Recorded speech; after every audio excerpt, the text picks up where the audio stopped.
तो भाई लोगों, रेसलमेनिया किक ऑफ शो की शुरुआत होती है बिगी और सीएम पंक के। उनसे पूछा जाता है कि वो लोग कैसे हैं अभी।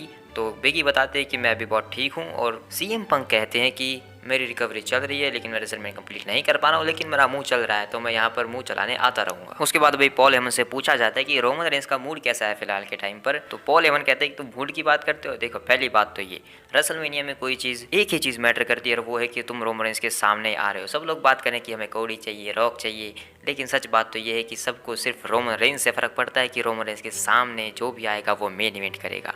इसलिए रोमन रेंस है सबसे बड़ा, तो एक्नॉलेज करो उसे। उसके बाद भाई ट्रिपल एच जो है वो शो की शुरुआत करते हैं, और वो कहते हैं कि रोड टू रेसलमेनिया आज से शुरू हो रहा है एक्चुअल में। और भाई फिर वो पूरे इतिहास के बारे में बताते हैं। रेसलमेनिया 40 हो रहा है, तो 40 साल के इतिहास के बारे में यहाँ पर ट्रिपल एच बताते हैं, और पूरे स्टेडियम को भाई पूरी तरीके से एग्रेशन करके और रेसलमेनिया को पूरी तरीके से हाइप करके वहाँ से चले जाते हैं। उसके बाद भाई माइकल कोल जो है वो बियंका ब्लेयर को बुलाते हैं, और बियंका ब्लेयर आकर भाई पहले तो अपना लव एंड WWE का प्रमोशन करती है। उसके बाद कहती है कि मैंने रेसलमेनिया में बहुत कुछ किया है पिछले कई सालों से, इस बार के रेसलमेनिया में भी मैं कुछ बड़ा करने वाली हूँ। तो भाई देखेंगे क्या बड़ा करती है बियंका ब्लेयर। उसके बाद माइकल कोल जो है रिया रेफली को बुलाते हैं, और रिया रेफली के आते ही भाई अरीना पूरा मामी मामी चिल्लाने लगता है, और रिया रेफली आकर कहती हैं कि भाई मामी तुम्हारे शहर में आ चुकी है। लेकिन भाई जब रिया रेफली जो है अपने एलिमिनेशन चेंबर वाले मैच के बारे में बात करती हैं, तो लोग जो है नाया जैस को बहुत बुरा बू करते हैं, और मामी मामी की भाई पूरी फैन फॉलोइंग है। उसके बाद भाई रिया रेफली अपनी तारीफों के पुल बांधने लगती हैं, और कहने लगती है मैं सबसे टॉप पर हूँ। लेकिन तभी वहाँ पर पीछे से बेकी लिंच आ जाती है अपना गाना बजाकर,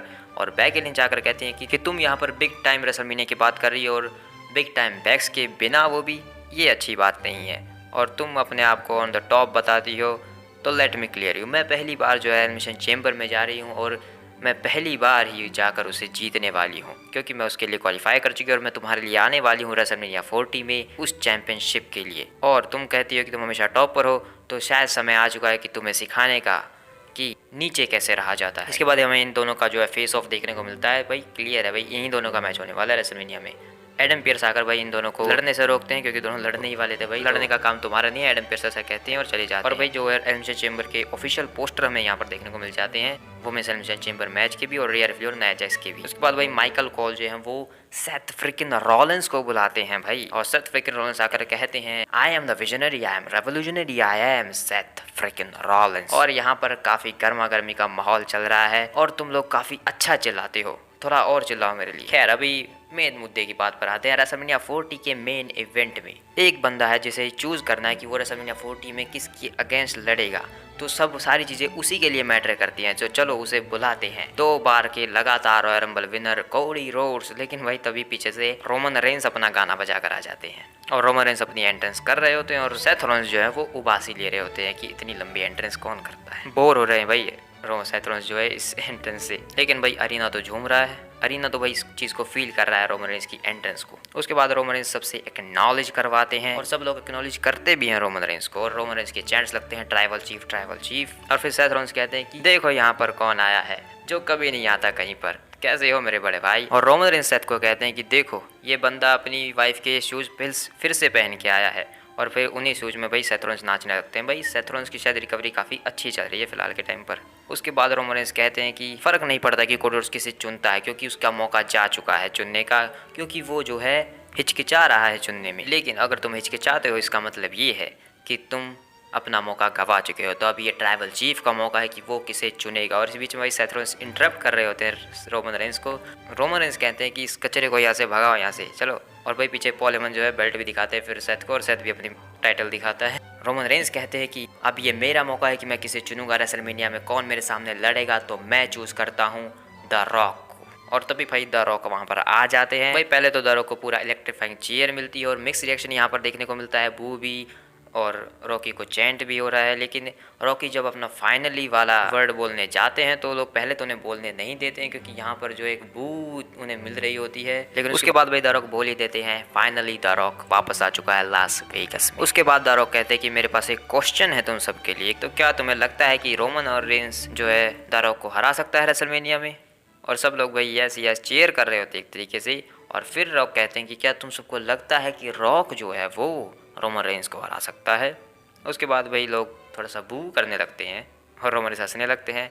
और फिर रॉक कहते हैं कि क्या तुम सबको लगता है कि रॉक और रोमन रेंस का जो मैच है वो रेसलमेनिया की हिस्ट्री का सबसे बड़ा मैच होगा।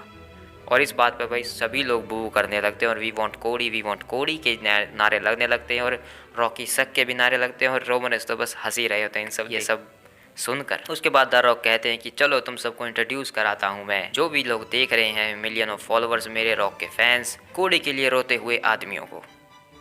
और इस बात पर भाई रॉक को बहुत बुरा बू मिलता है फिर यहाँ पर, लेकिन मैं तो चीयर कर रहा हूँ। उसके बाद द रॉक कहते हैं कि मुझे फ़र्क नहीं पड़ता है कि तुम लोग क्या सोचते हो, मैं अभी तुम्हें कुछ दिखाने वाला हूँ और मुझे कोई फ़र्क नहीं पड़ता है कि तुम उसे पसंद करो, तुम्हें वो ना पसंद आए, तुम्हें अच्छा लगे या बुरा, लेकिन तुम्हें उसकी इज्जत करनी। और तभी रॉक जो है पूरा ब्लड लाइन ट्री दिखाते हैं भाई, और उसमें वो बताते हैं कि जो ऊपर जो 2 नाम है वो हमारे परदादा हैं और ये ब्लड लाइन ट्री सबसे अहम है और यही दिखाता है कि WWE में सबसे बड़ी रॉयल फैमिली कौन है। और इसके बाद भी तुम्हें लगता है कि रॉक वर्सेस रोमन का मैच जो है वो सबसे बड़ा मैच नहीं है, यही वो कारण है जिसकी वजह से रॉक और रोमन का मैच सबसे बड़ा होने वाला है रेसलमेनिया। उसके बाद रॉक जो है भाई रोमन से हाथ मिलाते हैं और उनके गले लगते हैं। भाई इसका मतलब ये नहीं है कि ये दोनों भाई भाई हैं, एक्चुअली में भाई समोन्स में एक प्रथा होती है जहाँ पर ट्राइबल चीफ की गद्दी के लिए जब लड़ाई होती है तो उससे पहले वो दोनों एक दूसरे को रिस्पेक्ट दिखाते हैं हाथ मिलाकर और गले मिलकर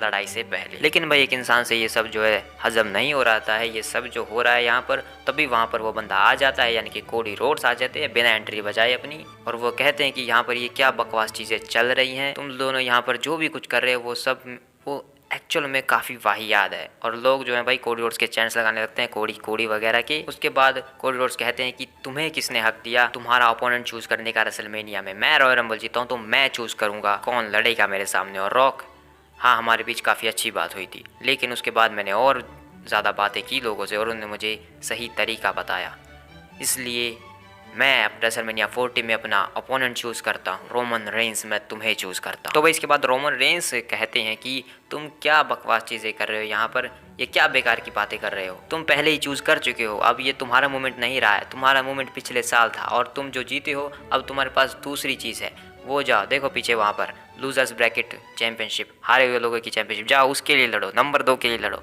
यहाँ पर अब तुम्हारी कोई बात नहीं है, तुम एक पुरानी खबर, किसी को कोई फर्क नहीं पड़ता है कि तुम अपनी फिनिश करो स्टोरी या फिर क्या, तुम रोमन रेंस की किताब में सिर्फ एक पन्ना थे और वो जा चुका है, तो अब तुम्हें यहाँ पर आने की कोई ज़रूरत नहीं है। और यहाँ पर भाई रोमन रेंस जो है वो कोडी के पिताजी को भी कुछ कह देते हैं। उसके बाद कोडी रोड्स कहते हैं कि तुम्हें फैमिली के बारे में बात करनी है तो बताओ जे ऊसो कहाँ है, वो तो तुम्हारे साथ यहाँ पर नहीं है, और तुम लोगों ने यहाँ पर एक फैमिली ट्री दिखाया ना, उसमें तुम्हारे दादा लोग थे, तो अगर वो यहाँ पर होते तो मैं सच बता रहा हूँ वो ये सब देख कर, रोमन रेंस तुम्हें देख कर और रॉक तुम्हें भी, तुम दोनों को ये सब करता देखकर काफ़ी निंदा करते तुम दोनों की। और भाई ये सुनकर भाई माहौल शांत हो जाता है, लेकिन भाई रॉक आराम आराम से चलकर आते हैं और सब लोग देखते हैं, रोमन रेंस भी देखते हैं कि ये क्यों जा रहा है आगे, और कोडी रोड्स तो भाई डर जाते हैं ये सांड मेरे आगे सामने क्यों आ रहा है। उसके बाद रॉक कहते हैं कि तुमने अभी जो कहा तुम्हें कुछ समझाने की ज़रूरत है, अगर तुम इसकी परिवार के बारे में बात करते हो इसका मतलब तुम मेरे परिवार के बारे में बात करते हो, अगर तुम इसके पूर्वजों के बारे में बात करते हो इसका मतलब तुम मेरे पूर्वजों के बारे में बात करते हो, अगर तुम इसके खून के बारे में बात करते हो इसका मतलब तुम मेरे खून के बारे में बात करते हो, तो अब हम दोनों के बीच चीज़ें सही नहीं हैं। उसके बाद भाई द रॉक जो है सीधा एक चाटा जड़ देते हैं कोडी रोड्स के चेहरे पर। उसके बाद भाई माहौल यहाँ पर गर्मा जाता है, सब लोग एक दूसरे को गालियाँ वगैरह देने लगते हैं, और जो ऑफिशियल्स यहाँ पर खड़े थे जैसे कि ट्रिपल एच, निक अल्डिस, एडम पियर्स वगैरह भाई वो सब जो है इन सबको शांत कराने में तुल जाते हैं और इनको यहाँ से भगाने की कोशिश करते हैं। और भाई सेथ रॉलिंस भी काफ़ी गालियाँ वगैरह दे रहे थे यहाँ पर, और रॉक भी पीछे नहीं हटते हैं। भाई रॉक और रोमन यहाँ पर जैसा लगता है जैसे रॉक और रोमन एक साइड है और वो कोडी रोड्स और सेथ रॉलिंस एक साइड है, कहते हैं कि हमारे परिवार के बारे में बात करोगे तो हम किसी को नहीं बख्शेंगे। तो भाई माहौल काफ़ी गर्म हो चुका था और उसके बाद भाई रॉक और जो रोमन रेंस है वो काफ़ी गुस्से में लग रहे थे। लेकिन इसके बाद सीएम पंक ये कहते हैं कि ज़्यादा कुछ नहीं हुआ है, बस बॉस के साथ बदतमीजी की कोडी रोड्स ने तो उनको एक चाटा लग गया और कुछ नहीं हुआ, ऐसी चीज़ें होती रहती। उसके बाद रिकी रेडमोन जो है वो ट्रिपल एच से पूछते हैं कि यहाँ पर जो भी कुछ हुआ उसके बारे में आप क्या कहना चाहेंगे। लेकिन तभी भाई पीछे से रॉक और रोमन रेंस आ जाते हैं और वो कहने लगते हैं कि यहाँ पर जो भी कुछ हुआ तुम्हें उसे ठीक करना होगा, अगर कोई हमारी फैमिली के बारे में बात करेगा तो हम उसे नहीं छोड़ेंगे, अगर तुम इसे ठीक नहीं करोगे तो हम दोनों इसे ठीक कर लेंगे। और रोमन भी कुछ कहकर यहाँ से चले जाते हैं भाई ट्रिपल एच को, और ट्रिपल एच कहते हैं कि तुम दोनों लकी, मतलब वो एक तरीके से क्या ये कहना चाहते हैं कि तुम दोनों लकी हो क्योंकि मैंने रेसलिंग छोड़ दिया था, तुम दोनों को एक ही बैंड बजा देता।